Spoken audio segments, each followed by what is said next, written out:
신곡을 들고 나오셨는데 앵콜 하고 싶은 마음이 간절했습니다. 예, 다른 곡 준비 안 되셨습니까? 예, 내년에 또 기대하겠습니다. 참 가사말도 아름답고 곡도 참 아름다운, 사람도 아름답고, 예, 그런 곡인 것 같습니다. 감사합니다. 여러분, 이제 12월 이제 며칠 안 남았습니다. 2015년이 시작한 지 어제 같은데 이제 빨리 지나가고 또 한 해가 저물고 여러분은 드디어 한 살을 더 잡수시게 됩니다. 예, 외모는 전혀 변함이 없는데 어떻게 연세는 또 한 살씩 더 늘어가시고, 그러다가 이제 주님 부르시면 가고, 또 다음 세대가 또 예배자의 자리에 서서 하나님 예배하고, 예배는 끊임없이 돼야 되니까, 기도는 끊임없이 올려져야 되니까, 찬양은 끊임없이 제사처럼 향기로서 하나님 앞에 올려져야 되니까 바톤을 넘겨주는 것이죠. 그러니까 우리가 바톤을 잡고 있는 동안 성실하게, 진지하게 최선을 다해서 하나님을 예배하는 사람이 되는 겁니다. 그렇게 될 때 또 다음 세대가 더 진지하고 더 영감 있고 또 더 깊이 있는 그 하나님의 임재를 경험하고 예배하고, 또 더 새로운 찬양, 또 깊이 있는 찬양, 영성 있는 찬양, 기도, 하나님의 진리의 말씀 이러면서 성령의 임재를 경험하고 하나님이 우리와 함께 하심을 노래하는 그런 세대가 계속 반복되는 게 복인 줄 믿습니다. 세상에 여러분, 복이라고 생각되는 것 사실 알고 보면은 사람이 만들어낸 겁니다. 사람이 만든 것은 한계가 있는 복입니다. 그거 쉽게 무너질 수 있는 복인데, 하나님이 복이라고 명하신 것은 영원합니다. 하나님의 자녀라 일컬음 받는 복이 있는 것이고, 그분에 의해서 죄 용서를 받는 것이고, 죄 없다함을 선포받는 칭의, 이런 것은 영원한 것이고 영광스러운 것이죠. 그것이 진정한 복인 줄로 믿습니다. 오늘 우리가 복음 시리즈를 나누는 가운데 오늘 세 번째, 예수님의 부활과 재림에 관한 그런 말씀을 나누게 됩니다. 예전에 보니까 평양의 봉수교회 어떤 여 전도사님이 그 인터뷰하는 장면이 있었는데, 기자가 묻습니다. 예수님의 부활을 믿습니까? 요즘 과학 시대에 어떻게 죽은 사람이 살아난 것을 믿겠습니까? 그게 그분의 대답입니다. 제가 흉내 내려고 해봤는데 도저히 안 되네요. 이제 다 잊어버렸어요. 네. 요즘 이 과학 시대에 죽은 사람이 살아난 것을 어떻게 믿습니까? 그게 그 교회를 감당하고 있는 전도사님의 이야기라고 하는 거죠. 여러분 생각해 보십시오. 죽은 사람이 다시 살아나는 것을 믿을 수 없는 과학의 시대는 맞죠? 그러면은 그 과학의 사실대로 그런 기적은 없다라고 믿는 것이 귀신 들린 일입니까? 그것을 믿지 않는 것이 귀신 들린 일입니까? 좀 생소한 질문입니다만, 과학과 귀신에 어울리지 않는 한 쌍처럼 느껴지는 거죠. 과학과 귀신. 여러분, 귀신 얘기하니까 뭐 이상한 것처럼 들리지만 귀신은 실제 하는 존재잖아요. 사탄과 마귀와 귀신은 실제 하는 존재고, 지금도 우는 사자처럼 삼킬 자를 찾고 있죠. 물론 멸망으로 가는 길에 있습니다만. 그런데 과학의 시대에 과학대로만 믿는 것은 귀신 들린 것입니다. 과학의 이상을 보지 못한다는 것은 귀신 들린 것입니다. 지금 세상에서 예수님을 하나님의 아들로 인정하지 못하는 사람들은 다 귀신 들린 사람들입니다. 일종의 심각한 정신적 질병을 앓고 있는 사람들입니다. 영혼의 파멸 가운데 있는 사람들입니다. 아니, 성경은 영혼이 죽었다라고 말합니다. 하나님과 관계가 없다고 얘기하는 것이죠. 잠재적 신자로서의 위치에 있을 수 있으나 그러나 하나님과 관계가 끊어진 상태에 있다는 것은 분명한 사실이죠. 그래서 신학을 배제한 모든 학문, 철학, 과학, 심리학, 의학, 모든 학문들, 지구과학, 생물학, 이 모든 학문들이 신학을 배제시킨다면 그 학문들은 굉장히 사탄 친화적인 학문으로 전락하고 마는 것입니다. 그래서 중세 시대는 신학이 모든 학문의 어머니다라고 이렇게 불리지 않았습니까? 근데 그때 문제는 신학이 제왕처럼 군림을 했기 때문에 거절을 당했습니다. 세상에 의해서, 사람들에 의해서 거부를 당했습니다. 특별히 가난한 사람들에 의해서 거부를 당하는 것이 신학이 되는 것이죠. 근데 신학은 원래 제왕처럼 군림하는 것이 아니고 섬김의 학문입니다.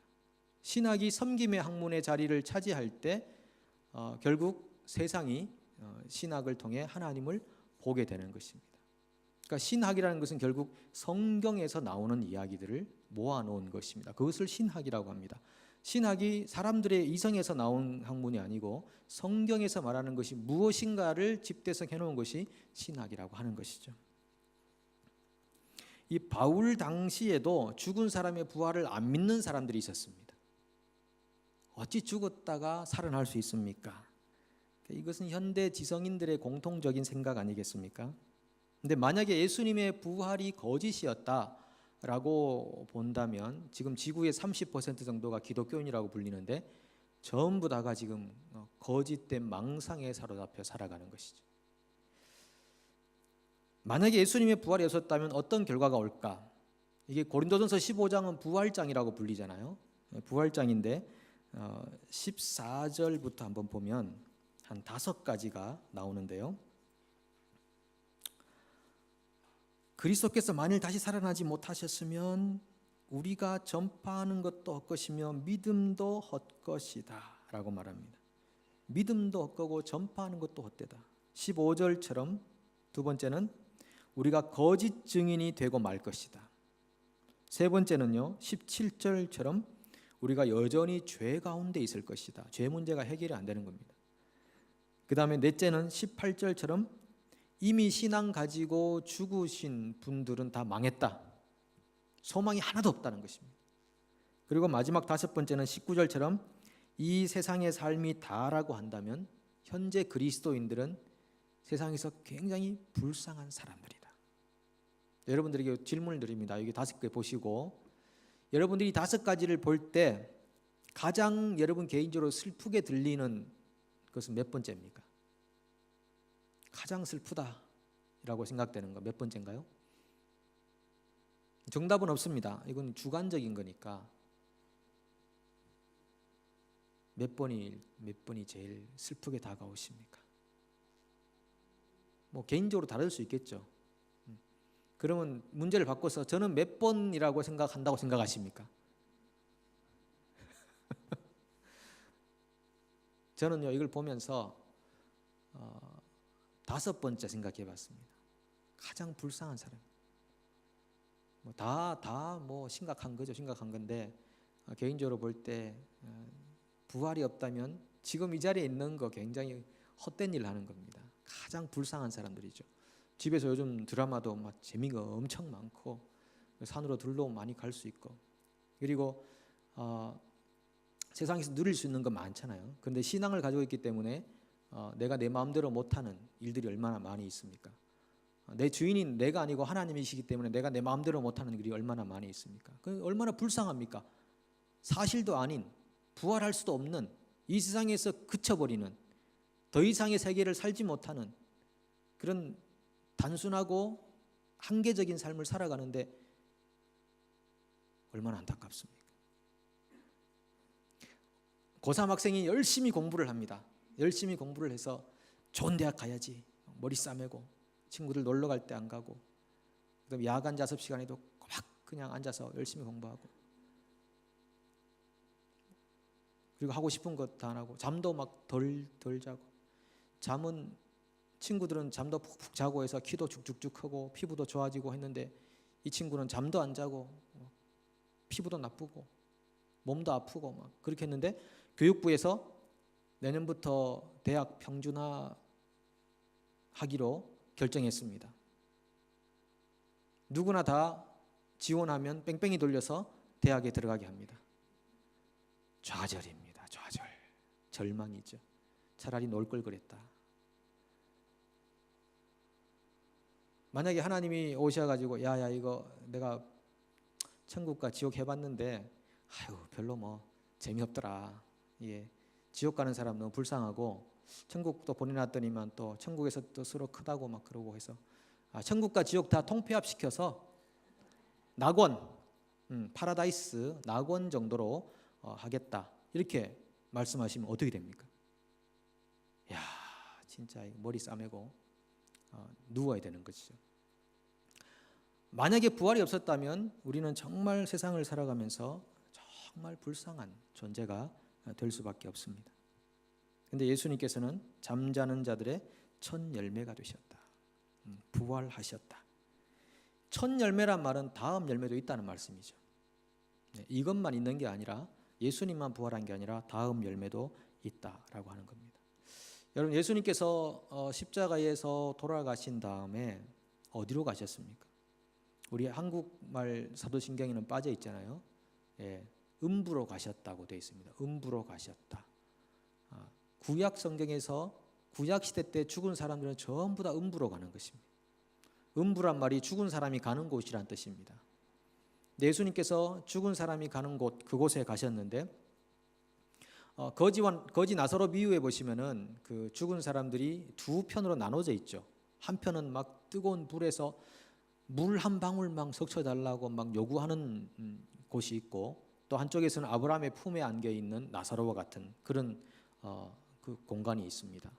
원래 이 천국 공간적 개념은 아니고 뛰어넘는 부분인데 어쨌든 나누어져 있습니다. 그것을 통째로 음부라고 하는 것입니다. 예수님께서 음부로 가셔서 아브라함의 품에 있는 그 모든 사람들을 데리고 부활의 첫 열매로서 천국으로 가신 것입니다.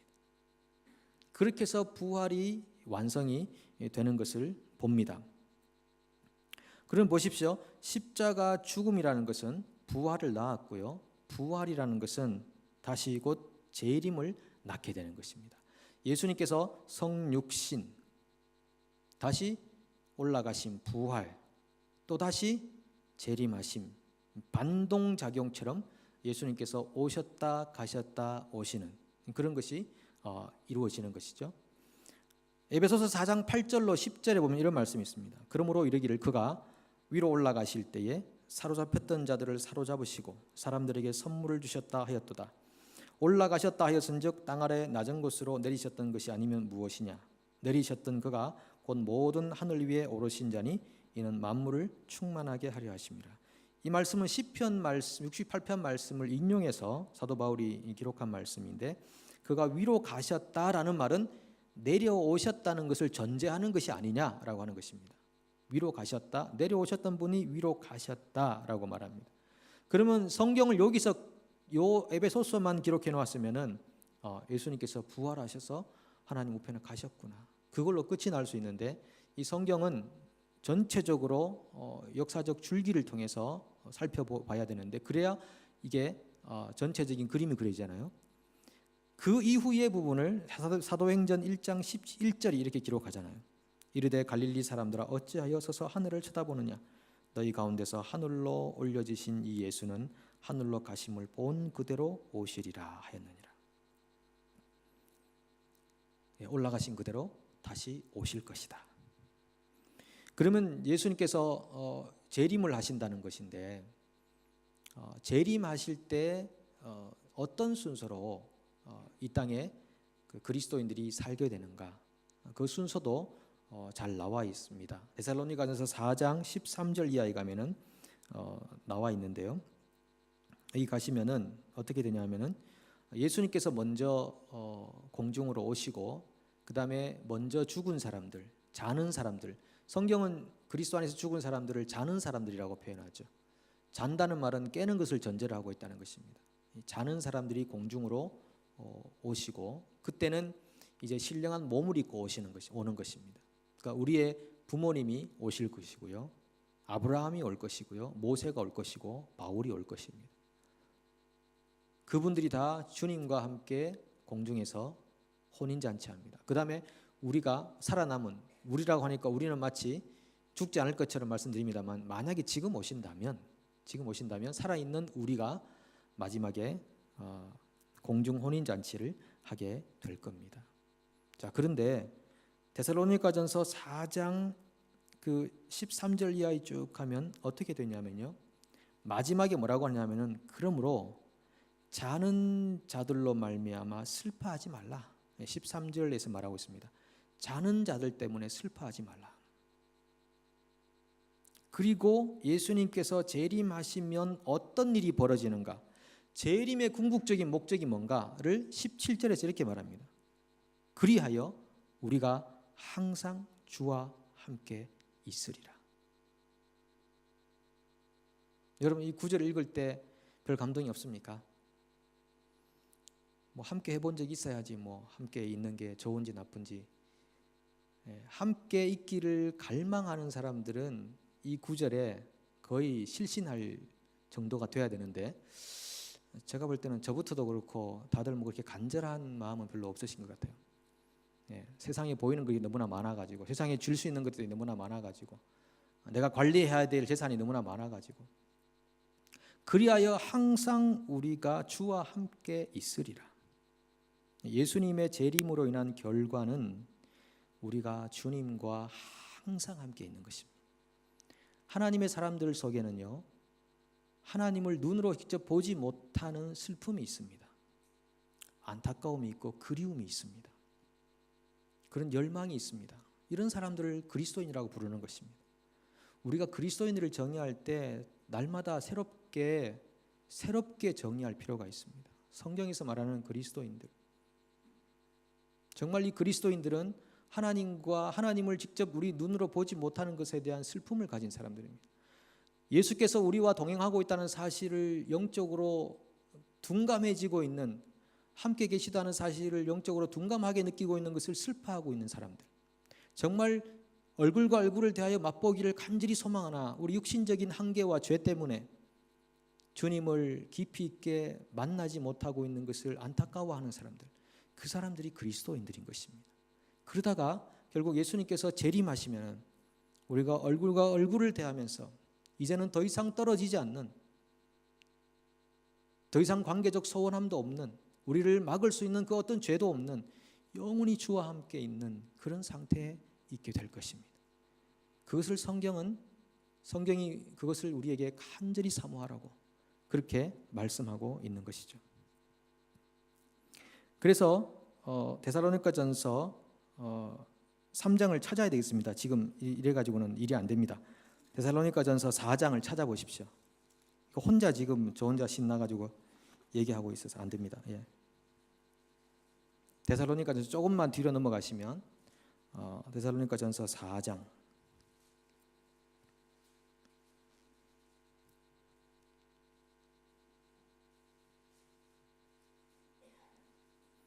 이제 주님의 재림에 관한 이야기를 하면서 4장 13절에 보시면은 자는 자들에 관하여라고 이렇게 말하면서 슬퍼하지 않게 하려 합니다. 이렇게 말합니다. 슬퍼하지 않게 하려 합니다. 14절 하반절에 이와 같이 예수 안에서 자는 자들도 하나님이 그와 함께 데리고 오시리라. 먼저 데리고 오시고 우리는 그들보다 결단코 앞서지 못할 것이고요. 16절에 중간쯤 가면 친히 하늘로부터 강림하시리니 그리스도 안에서 죽은 자들이 먼저 일어나고 그 후에 우리 살아남은 자들도 그들과 함께 구름 속으로 끌어올려 공중에서 주를 영접하게 하시리니 그리하여 우리가 항상 주와 함께 있으리라. 18절 같이 읽겠습니다. 그러므로 이러한 말로 서로 위로하라. 여기에 힌트가 있습니다. 우리는 위로가 필요한 사람들입니다. 그냥 사실 세상을 살아가다가 당하는 어려움 때문에 위로하는 거, 뭐 그것도 일종의 위로가 될 수 있지만 진정한 위로라는 것은요, 우리가 지금은 주님을 희미하게 보고 우리의 죄 때문에, 우리의 정욕 때문에 주님을 가까이서 느끼지 못하는 흐릿한 영성을 가지고 있으나 그것 때문에 고민하고 근심하는 걱정이 우리 마음에 슬픔이 깃들어 있으나, 그러나 조금만 기다리면 우리가 주님을 얼굴과 얼굴을 대하여 친밀하게 에덴 동산에서의 주님과의 친밀감을 다시 회복할 수 있다. 조금만 기다리면. 이렇게 서로 위로하라고 우리에게 말씀하고 있는 것입니다. 그런데 이런 위로가 필요 없는 공동체가 된다. 이건 재앙입니다. 이런 위로가 필요 없는 공동체다. 그건 재앙입니다. 이런 말로 서로 위로하라고 했는데 그런 위로가 없어요. 그런 슬픔을 가진 사람이 없어서 그런 위로를 할 사람도 없다. 이건 공동체 비극이라고 말할 수밖에 없습니다. 여러분, 서로 위로하는 관계가 되시면 좋겠습니다. 다른 위로가 아니라 주님을 만날 수 있다는 위로. 지금 깊은 묵상 가운데 들어가시는 분들이 2분 정도 계셔서 서로 한번 인사하시도록 하겠습니다. 서로 위로하실 때 조금만 참으면 주님 볼 수 있습니다. 한번 위로하시겠습니다. 조금만 참으면 주님 볼 수 있습니다. 네.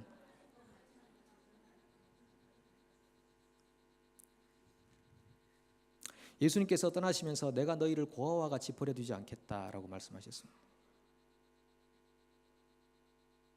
제자들에게는 얼마나 황망했겠습니까? 3년간 주님을 따라다녔는데 그 주님이 영원히 함께 계실 거라 생각했는데 주님이 가시겠다고 그럽니다. 하지 이럴 수가. 내 배도 버리고 부친도 버리고 다 버리고 예수님 따라왔는데 내 인생 돌려달라고 그러지 않겠습니까? 근데 주님이 떠나가신다고 얼마나 슬프겠습니까? 근데 예수님이 그걸 아시고 내가 너희를 고아와 같이 버리지 않겠다. 또 다른 보혜사를 너희에게 보내겠다. 그러니까 지금 우리가 예수님을 경험할 수 있는 것은 성령님 때문입니다. 이 땅에 오신 성령께서 계속 우리를 주님께로 인도하시거든. 우리의 캄캄해져가고 희미해져가는 영안을 밝혀주셔서 주님을 흐름풋하게라도 보게 만드시는 분. 그 성령님이 계시기 때문에 우리가 고아가 아니구나. 주님이 우리를 버리지 않으셨구나. 주님이 지금도 우리와 함께 계시구나. 주님이 내 사정을 다 아시는구나. 주님이 교회를 목회하시는구나. 주님이 자기 백성들을 다스리시는구나. 이걸 신나게 고백할 수 있는 것입니다. 여러분, 하나님께서 우리 삶의 사정을 다 아신다는 것 아십니까? 하나님이 교회의 주인이신 것을 아십니까? 교회를 가장 안타까워하는 분이 하나님이신 것을 아십니까? 하나님이 목회하신다는 것을 아십니까? 자기를 찾는 자들을 가장 존중히 여기는 분이 하나님이신 것을 아십니까? 하나님은 절대 교회를 포기하지 않으십니다. 그런 하나님의 신실하신 역사하심, 그것들을 깨닫게 하고 알게 하고 우리가 버림받지 않았구나, 하나님이 우리를 인도하시는 목자시구나, 그거를 알게 하는 분이 누구시라고요? 예? 성령님. 예수님께서 우리에게 성령을 보내주셔서 그렇게 되는 거예요. 여러분, 우리는 돌아갈 집이 있습니다. 돌아갈 집이 있어요. 저는 부모님 돌아가시고 나니까 한국 가서 갈 집이 없더라고요. 물론 이제 장인 장모님 집에 가면 됩니다. 근데 정말 우리 성도님들 중에서도 부모님 돌아가시고 나니까 참 한국에 머물 만한 특별한 이유가 없다, 그렇게 말씀하시는 분들이 가끔 있으시더라고요. 뭐 형제도 있고 다 있지만은 또 다르잖아요. 부모님 탁 그냥 앉아가지고 밥 한 술 주소 하고 밥 주시면 먹고 편안하게 자고 올 수 있는 그런 품이 부모님 품이잖아요. 근데 이제 부모님 안 계시니까 참 그렇다. 네, 그렇게 되는데 만약에 우리가 이 땅을 살면서 돌아갈 집이 없다면 내가 죽어서 어디로 갈까? 내 죽음 이후의 삶이 어떻게 될까? 그거 아직 고민하고 있다면 얼마나 불쌍합니까? 근데 여러분, 소망이 있습니다.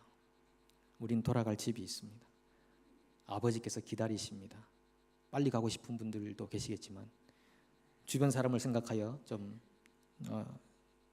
절제하시고 주님이 부르실 때, 네 차례가 됐다 할 때 그렇게 가시면 주님이 우리를 반겨주실 것입니다.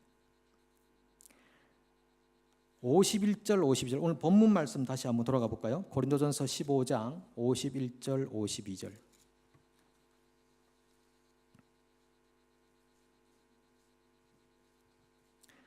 보라, 내가 너희에게 비밀을 말하노니 우리가 다 잠잘 것이 아니요 마지막 나팔의 순식간에 호련히 다 변화되리니 나팔 소리가 나매 죽은 자들이 썩지 아니할 것으로 다시 살아나고 우리도 변화되리라. 우리도 변화되리라. 이 본문 말씀 앞에 쭉 나오는 말씀들이 있습니다. 우리 지난 주일날도 나눴지만은 육의 것으로 신고 영광스러운 것으로 다시 산다고 그랬습니다. 우리가 이 몸은 육신은 썩을 것이고 부패할 것이지만 썩지 않고 부패하지 않는 신령한 몸으로 다시 살 거라고 말씀하십니다. 마지막 나팔 소리가 울릴 때 우리가 호련히 다 변화된다고 말씀하시는 것입니다. 나팔 소리를 들었는데 내가 변화되지 않고 있다. 이야, 그 참 난감합니다. 그때 가서 하나님 제가 무슨 훈련도 받아야 됩니까? 제가 뭐가 필요합니까? 그래 가지고는 뭐 더 이상 기회가 없습니다. 나팔 소리가 들리기 전에 우리 깨어서 주님 열심히 찾고 주님과 동행하기를 기뻐하고, 이게 그냥 이론적으로 하는 게 아니라 실제적으로 주님을 더 깊이 찾는 그런 영성을 추구하는 하나님의 사람들이 되십시오. 기회가 항상 있는 것이 아닙니다. 기회가 항상 있는 것이 아닙니다. 오늘의 기회를 놓치면 내일이 올지 어떻게 합니까? 여러분 지금 생에 가장 중요하게 여겨지는 부분이 무엇입니까? 하나님과의 관계입니까? 아니면 현실입니까? 무엇을 가장 소중하게 여기십니까? 모든 것을 다 잃어도 하나님과의 관계는 잃지 않을 것이라는 그런 어떤 확신과 어떤 주장이 있습니까? 오죽했으면 예수님께서 두 눈을 다 빼버리고라도 장애인의 모습이라도 괜찮다, 천국에 들어가는 것이 더 좋다, 이렇게 역설을 하셨겠습니까? 지금 덜 중요한 부분에 목숨을 걸고 있다면 지금이라도 돌이키십시오. 유턴할 기회가 아직 있습니다. 하십시오. 조금 더 지나가면 유턴할 길이 없습니다. 중앙분리대로 그냥 세게 그냥 선을 그어놔가지고 돌릴 수가 없습니다. 그때는 나팔이 우는 순간입니다. 나팔이 우는 순간 우리는 더 이상 기회가 없다는 것을 기억하십시오. 그렇다면 여러분, 우리가 이런 예수님의 부활과 재림이 있는 이런 사실을 다 알았다면 우리가 어떻게 살아야 하겠습니까? 그게 오늘 말씀의 결론인데, 여러분 이론도 중요하고 적용도 중요합니다. 이 두 가지 중에 한 가지만 가면 안 됩니다. 이렇다더라, 그건 내 삶하고는 전혀 관계없는 것이죠. 그런데 이렇다더라는 모르고 그냥 적용만 하려고 하면 뭘 적용할지 모르니까 그것도 안 되는 겁니다. 분명한 성경이 무엇을 말하는 것인가를 분명히 알고, 부활이 무엇인가 재림이 무엇인가를 알고, 그리고 그렇다면 오늘 내가 어떻게 살 것인가, 주님께서 부활하셨고 재림하신다면 나는 무슨 일을 할 것이며 어떤 삶의 자세를 가질 것인가. 오늘 세 가지만 짧게 한번 나누는데요. 58절 보겠습니다. 15장 58절. 자, 함께 읽겠습니다. 그러므로 내 사랑하는 형제들아, 견실하며 흔들리지 말고 항상 주의 일에 더욱 힘쓰는 자들이 되라. 이는 너희 수고가 주 안에서 헛되지 않은 줄 알미라. 네. 어떻게 하라고요? 견고하게 서서 항상 주의 일에 힘쓰라. 저는 요즘 이 말씀을 많이 묵상합니다. 어떤 말씀인가 하면, 너희는 먼저 그의 나라와 그의 의를 구하라. 그러면 이 모든 것을 너희에게 더하시리라. 이 말씀이 계속 묵상이 되는데, 먼저 그의 나라와 그의 의를 구하는 게 뭘까? 그렇게 하려면 어떻게 해야 될까? 우리 성도들에게 어떤 삶을 살라고 선포를 해야 될까? 그런 목회적인 고민을 많이 하고 있습니다. 먼저 그의 나라와 그의 의를 구하는 것이 과연 어떻게 사는 것을 말하는 것일까? 삶의 우선순위를 말하지 않겠습니까? 삶의 우선순위. 여러분, 여러분들 삶 속에 가장 급한 게 뭡니까? 가장 중요한 게 무엇입니까? 삶의 우선순위를 새롭게 세우십시오. 여러분, 직장에서 돈 버는 일, 그거 삶의 인생의 목적 아닙니다. 지금보다 조금 더 잘 사는 일, 그거 목적 아닙니다. 자녀들 조금 더 좋은 대학 가는 거, 사람들이 볼 때 와, 취업 잘했다, 와, 좋은 직업 가졌다, 그게 우리 인생의 목적이 아닙니다. 그게 다 사람이 만들어낸 것입니다. 우리는 다 속고 있는 것이죠. 우리의 진정한 인생의 우선순위, 목적이 있다면 우리가 살아서 주님과 함께 살고 죽어도 주님과 함께 사는 것, 그게 원래 우리 에덴 동산에서의 목적이었습니다. 그런데 인간이 죄를 범하고 나니까 모든 것이 뒤틀려 버렸습니다. 하나님과의 관계가 끊어지고 나니까 모든 것이 우선순위가 뒤바뀌어 버렸습니다. 덜 중요한 것이 가장 중요한 것이 되어버리고 가장 중요한 것이 덜 중요하지 않은 것으로 바뀌어버렸습니다. 여러분 정말 우리 주님에게 전심으로 나가십시오. 주님을 전심으로 찾으십시오. 간절한 마음으로 주님 앞에 엎드리십시오.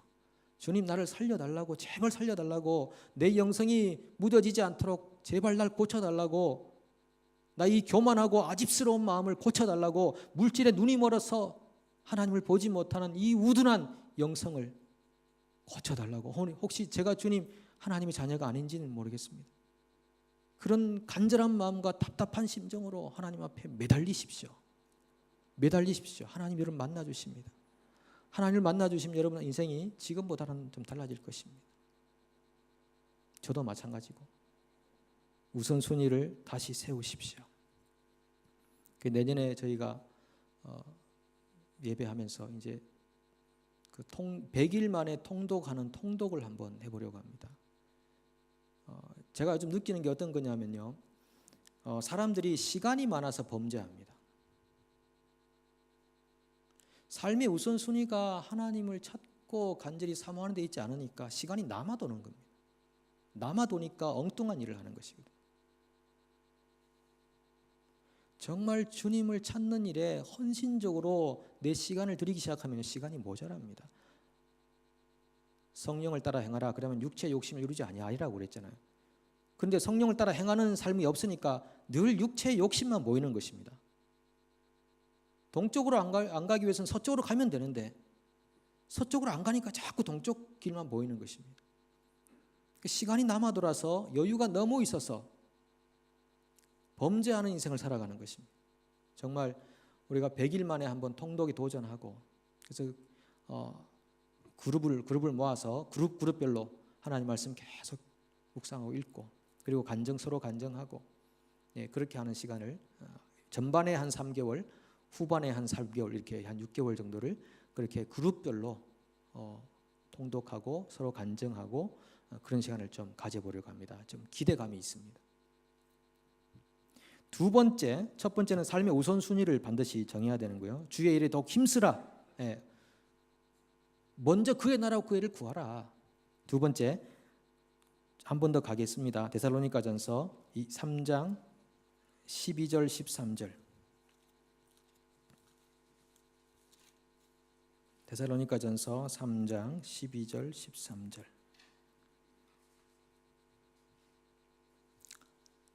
같이 읽겠습니다.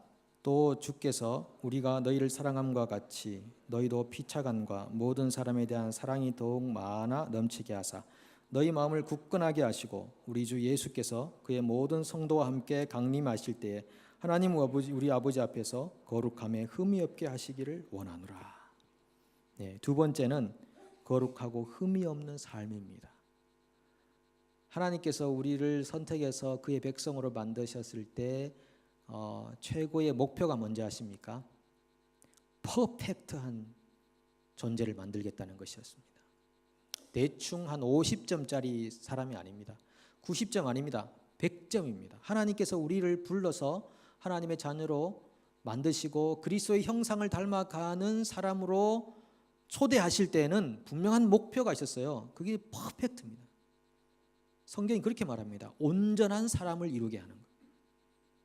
그것이 우리 개인적인 것은 아니고 우리 공동체적인 것입니다. 그리스도의 몸을 이루어서 살고 있는 우리가 거룩하고 흠이 없는 삶을 살게 하려고. 죄 가운데 있는 분이 계십니까? 버리십시오. 끊으십시오. 돌이키십시오. 주님께서 부르십니다.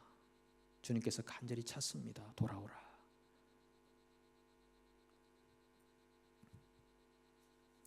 거룩하고 흠이 없는 삶을 추구하십시오. 이 삶에 대한 상급이 반드시 있습니다.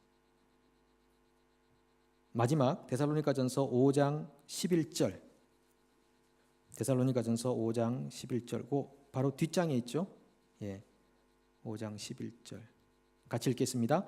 그러므로 피차 권면하고 서로 덕을 세우기를 너희가 하는 것 같이 하라. 이 데살로니가전서는 주로 재림에 대한 이야기를 많이 다루는 거예요. 마지막으로 그러므로 피차 권면하고 서로 덕을 세우기를 너희가 하는 것 같이 하라. 덕을 세운다는 말은요, 인카리지 하는 것입니다. 서로 인카리지하라. 권면하라. 예. 혼자서는 힘들어요. 삼겹줄이 더 강하다고 그랬잖아요. 서로 격려하고 서로 인카리지하고 디스카리지 시키지 말고 옆에 있는 사람 낙심시키고 낭망하게 만들고 그냥 조금 열심히 하려고 그러는데 확 눌러버리고 그렇게 하지 말고 정말 인카리지 시켜서 서로가 격려해서 좀 허물이 있으면 조금 이렇게 기다려주고 덮어주고 그렇게 해서 만들어 가보자는 것입니다. 우리가 어떻게 완벽하겠습니까? 실수하고 실패할 때도 많이 있겠죠. 그러나 기다리고 인내하면서 그렇게 서로를 격려하면서 인카리지하면서 주님의 재림을 준비하자라고 하는 것입니다. 그래서 이 세 가지를 다시 한 단어씩 고른다면요. 우선순위를 정해라. 그리고 인내하라. 그리고 마지막은 공동체적 신앙을 가져라. 꼭 기억하십시오. 그래서 우리가 주님이 재림하실 때 우리가 영원히 주와 함께 있으리라. 그리하여 우리가 영원히 주와 함께 있으리라. 그 영원한 복에 저도 참여하고 여기 있는 모든 분들이 참여해서 서로 축하하고 기뻐하는 그날이 우리에게 올 수 있기를 축복합니다. 함께 우리 찬양하고 기도하는 시간 좀 갖습니다.